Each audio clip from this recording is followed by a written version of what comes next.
Yeah, Ashiok was a card that people thought was going to be a big deal, and it kind of fell out of favor. We haven't seen it in control list in a while, although it is actually quite good in control mirrors, just as a millstone. So Temple of Silence to start the play for Jesse. And Steve goes in the tank on his first land drop. Temple of Enlightenment, the play for Steven. So Esper has definitely been the control deck of choice for this tournament, in large part because touching black for some spot removal spells very good with the prevalence of green-red monsters and Jund monsters in the metagame. Yeah, it's actually been kind of difficult for me just running around looking at games in progress, and I've been writing down what archetypes people are playing. It's very difficult to tell at a glance if someone is playing straight up Esper or just blue-white with some black temples. Yes. And that's actually been the most popular build, I think, is stick some black temples in there, use that to enable some Doomblades, maybe some Thoughtseizes, but mostly you're just blue-white control. That's essentially what Jesse's playing. So far, just the players making their land drops here. The control mirror match is so much about just who misses their land drop first. So both players just developing their mana, trying to be cautious not to play into opposing counter spells.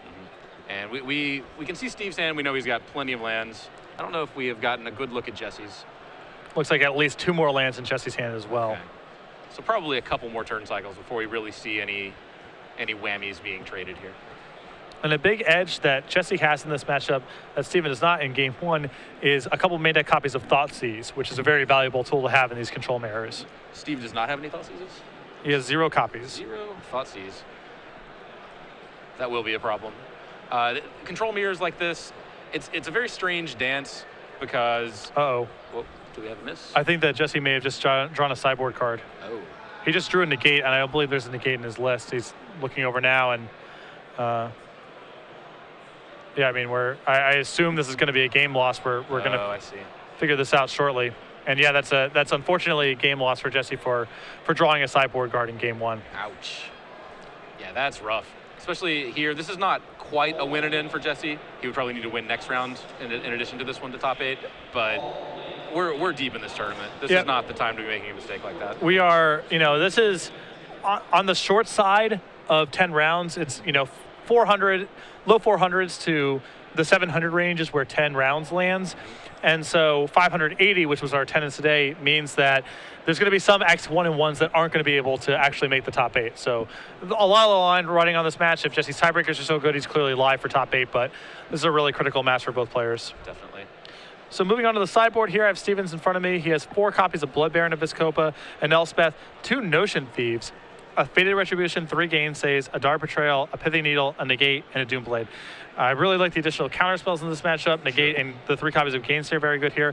And I expect the additional Notion Thieves to come in as well. Oh yeah, Notion Thief. I've actually seen a couple of Notion Thieves in people's sideboards this weekend. It was not a card that was on my radar in Standard at all.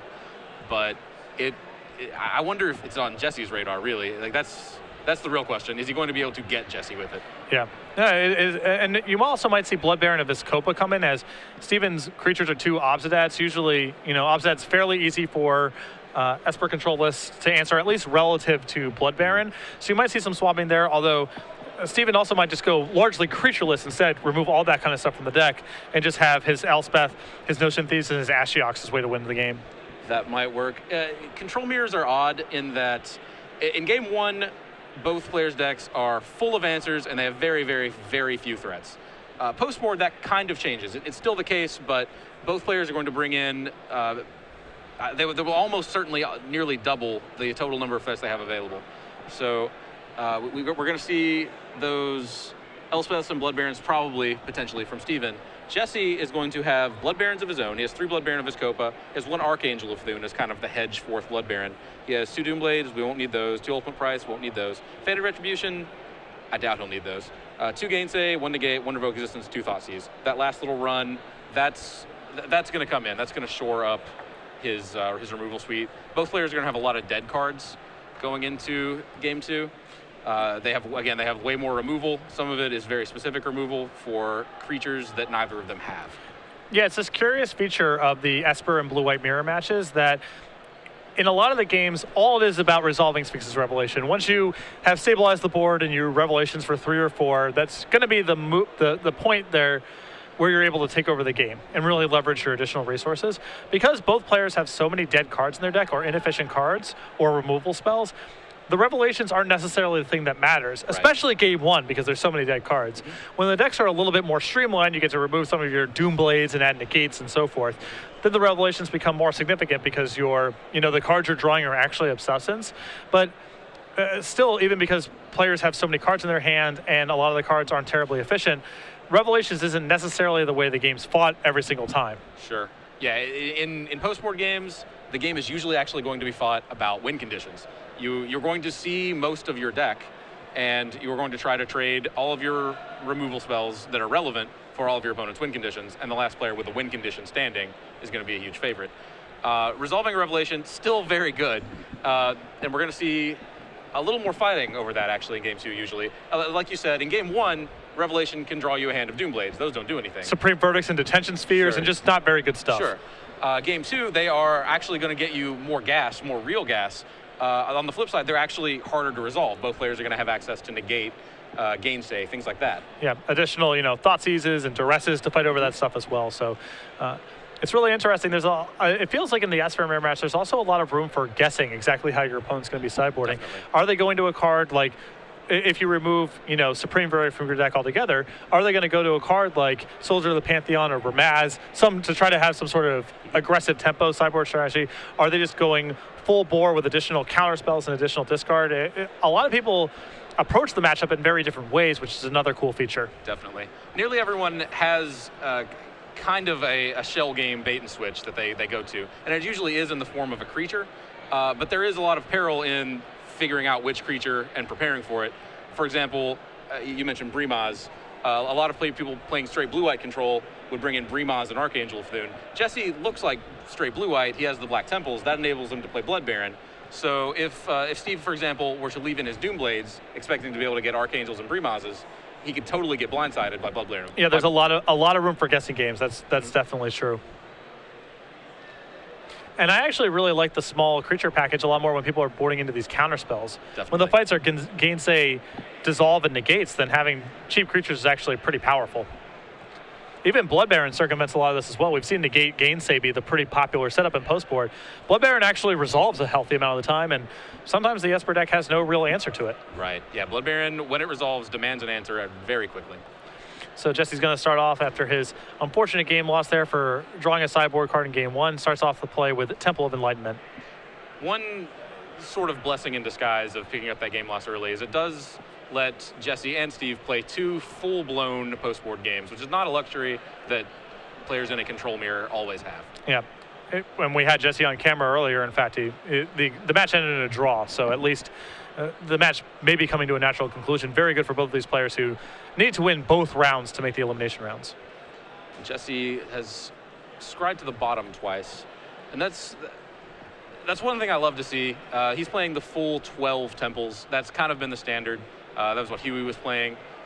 People have started out, they had the 4 blue-white temples in their blue-white, and they would splash, say, 4, then 5 black temples. People have gone to the full 12 now, and I love that. Yeah, certainly with the metagame being kind of a slow, mid-rangey, 2.5 color type of decks you see, seems like a lot of upside to play the maximum number of temples. Definitely. Especially in a matchup like this, they really shine. You're looking for very specific cards, and you still have a lot of chaff, even post-board.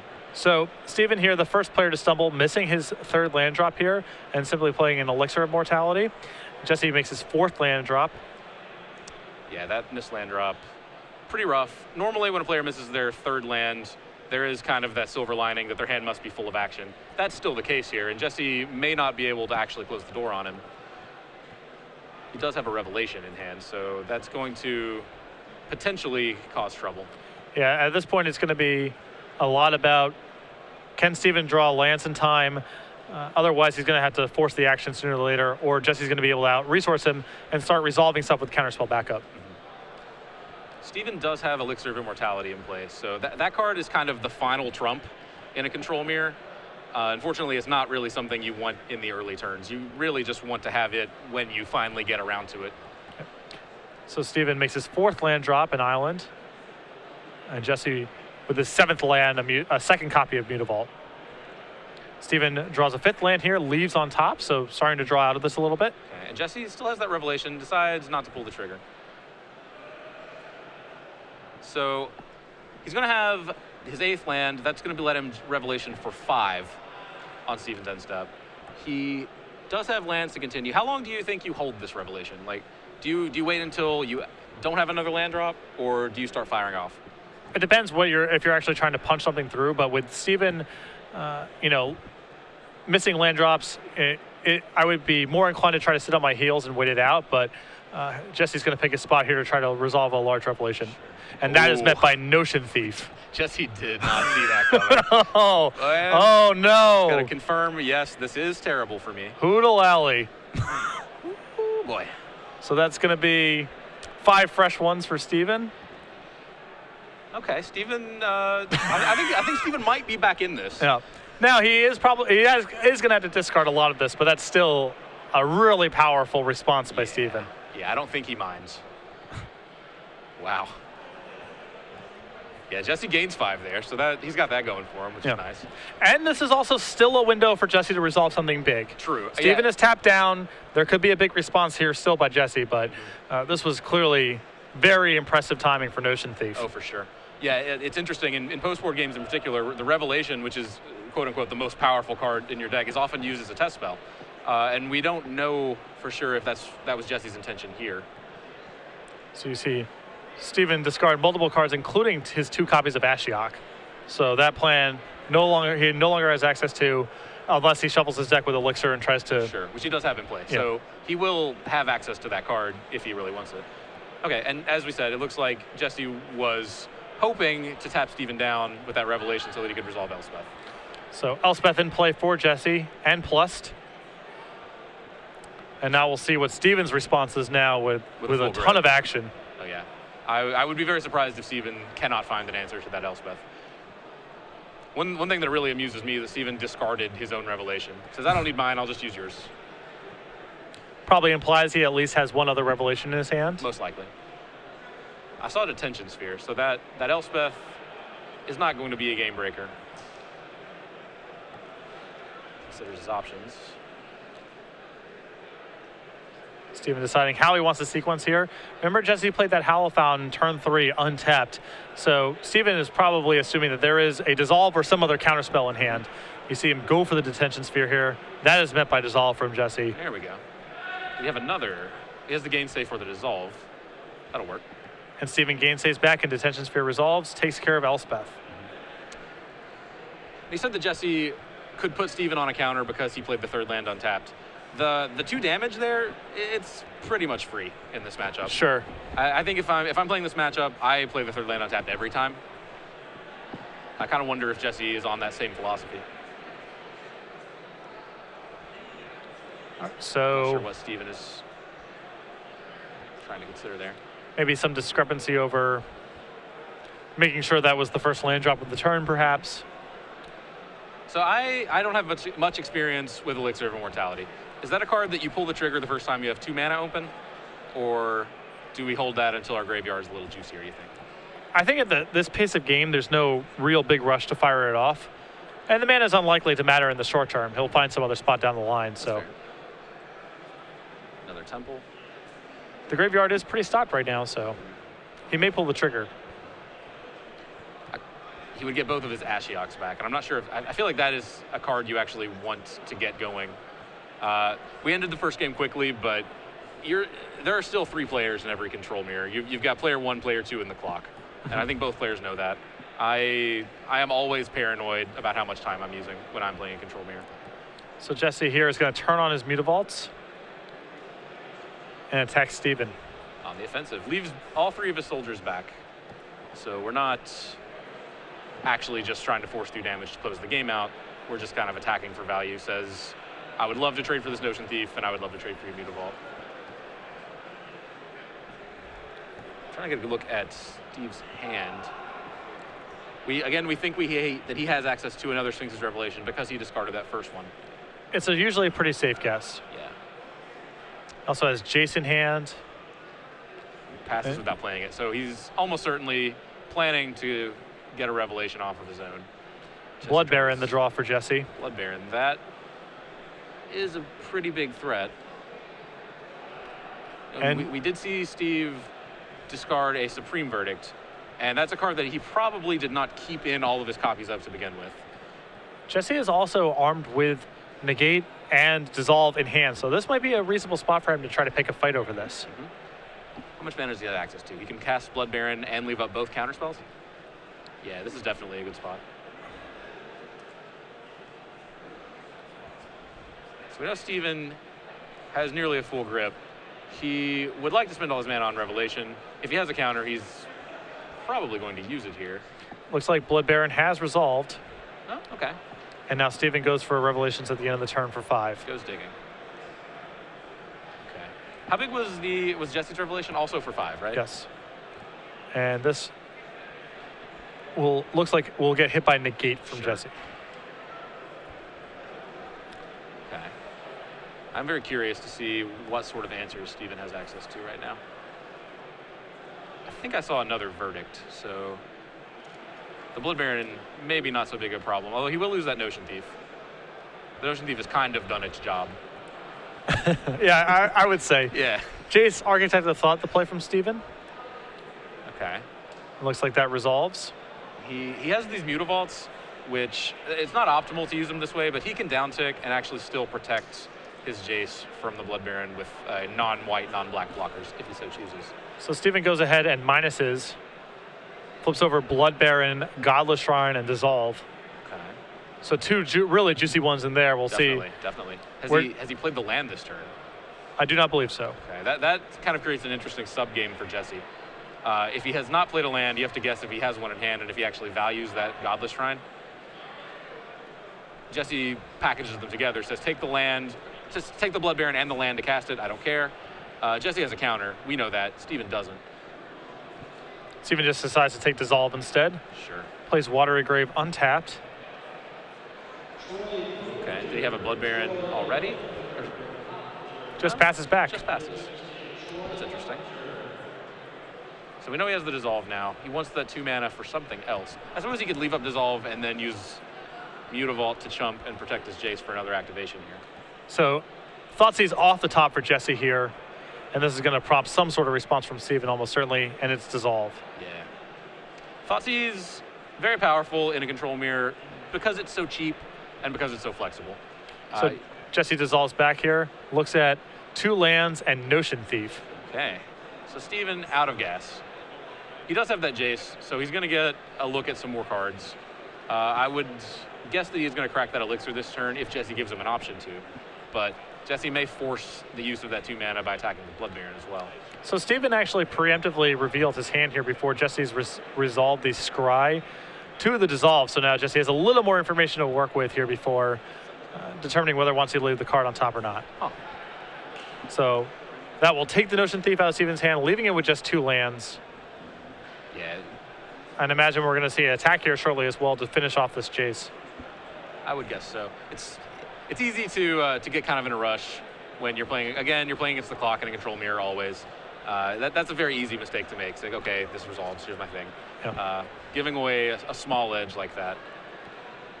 And Jesse actually thinking about this attack. He may actually be in a spot here where we can actually start forcing through some damage alongside taking care of the Jace.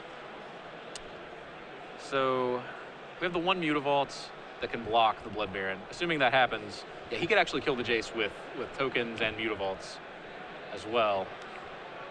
And that seems like something I would want to do if I could. Oh, he has his options as well. Okay. Detention Sphere from Jesse. Was that Jesse's last card? It Yep. was. And he's going to take care of Notion Thief. Okay. And that is going to clear the way. He could have killed Jace already, but he would have lost some attackers in the exchange. Now he loses nothing. He loses 1 soldier to Mutavault. So Jesse deciding how he wants to split up his attacks here. Yeah, there's an interesting little sub-game here because the Blood Baron is really the one that you want to get through to Steven. So how do we do that? So it looks like it went through uncontested here. Jace down, Steven takes some damage, and now we're going to see the Elixir shuffle. Steven chooses not to use Mutavault because he really needs to get that gas back in his deck. And now both players essentially empty-handed here. Jesse far ahead on board, but both players with a ton of draws that can easily swing this game. Most notably, Sphinx's Revelation. Supreme Verdict, a very powerful draw for Steven right now. Yeah, Steven was always live to Miracle of Sphinx's Revelation. Jesse freshly live to Miracle of Sphinx's Revelation now that he's got that Notion Thief out of the way. But Steven not with a ton of time as he's facing down quite a bit of pressure to those 3 Elspeth tokens, Blood Baron, 2 copies of Mutavault. Yeah, looks like a 2-turn clock. We find a spell. That's a good one. Supreme Verdict, a good start for Steven here. And that sets us back to square one in terms of the clock. Jesse has 2 Mutavaults. Steven also has 2 Mutavaults. This is a weird spot. I'm never sure what to do here. Do you offer the trade, or do you hold your Mutavaults back and try to get some more value out of them later? I think Jesse's the aggressor here, and he's going to turn on his Mutavaults and try to get in. Definitely. Yeah, Jesse has more lands. That's a pretty big deal. And when you're going to trade 2 lands for 2 lands when you're already ahead in a control mirror, seems like a good spot. Is that a Revelation? No. And Blood Baron off the top for Steven. And it resolves. Plenty of whammies. Jesse just traded off his 2 Mutavaults, has no blockers, has plenty of life though, has quite a buffer, but he does need to find an answer to this Blood Baron. And Steven finds another draw, Jace. Those were some good ones. So in the interim here, it appears that Jesse has drawn Syncopate and Detention Sphere. Okay. So he hasn't drawn nothing, but not anything to answer the Blood Baron in the short term. Sure. He has found an answer to the Jace, and I would be eager to keep that Jace from activating even once. So Jesse goes ahead and syncopates and takes a hit from Blood Baron. Jesse draws. Just land. Looks like another spell. Blood Baron in again. As Steven found another significant card. He's going to consider how to use it. It's another copy of Blood Baron. If only Jesse could target that with the Tension Sphere. That would be quite the 2-for-1. And now Gainsay the draw for Steven. That protects him against a Revelation off the top. It does. It does not protect him from Supreme Verdict, so that looks to be... An Aetherling the draw, and that's it. Aetherling won't do it. Steven Poirier wins 2-0 over Jesse Hampton, helped in large part by an unfortunate game loss that Jesse had to take there with his drawing of a sideboarded card in game 1. But Steven Poirier, they were at parity, and Steven drew really powerful, proactive cards first. Spoke to your point a little bit about how in the mirror match, people step up their game a little bit. It gets a little bit more aggressive, more